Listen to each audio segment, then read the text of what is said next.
সব প্রশংসা আল্লাহর, যিনি বকশিশ ও করুণার আধার, যার অগণিত নিয়ামতের জন্য অগণিত শকর।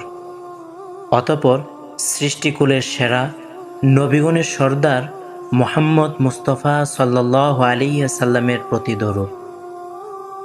তার সৃষ্টির লক্ষ্য না থাকলে স্রষ্টা আসমান জমিন সৃষ্টি করতেন না। তিনি না হলে মানুষের আবির্ভাব হতো না। আল্লাহ তাআলা তাকে সর্ববিদ জ্ঞান এবং হিকমত দিয়ে মানবকুলের পথ প্রদর্শক হিসেবে প্রেরণ করেছেন। তিনি তার প্রভাব দ্বারা অনেক শহর বন্দর জয় করেন এবং কমলতা ও করুণা দ্বারা মানুষের মন জয় করেন। তার সৎস্বভাব এবং বিনয় নম্রতার দরুন আল্লাহ তাকে পরম মর্যাদাবান করেছেন। তিনি আপাদমস্তক অলৌকিক বৈশিষ্ট্যময়। আমাদের রাসূল সাল্লাল্লাহু আলাইহি সাল্লাম আরব আজমের সর্বশ্রেষ্ঠ ভাষাবিদ।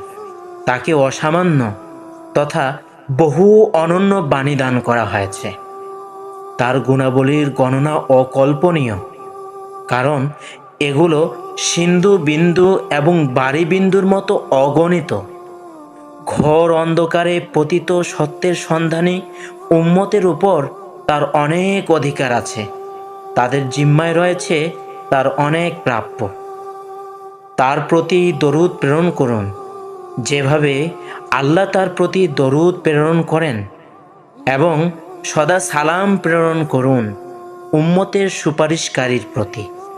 হে আল্লাহ, মুহাম্মদ সাল্লাল্লাহু আলাইহি সাল্লাম, তার পরিবার এবং সাহাবাই কেরামের প্রতি মেহেরবানি এবং করুণা করে সর্বক্ষণ রহমত নাজিল করুন।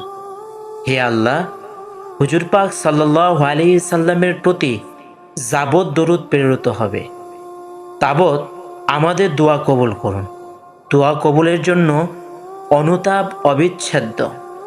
হে আল্লাহ, উম্মতগণের রসুল হযরত মুহাম্মদ মুস্তাফা সাল্লাল্লাহু আলাইহি সাল্লাম এবং যিনি আরব আজমের সর্দার, তার প্রতি দরুদ প্রেরণ করুন।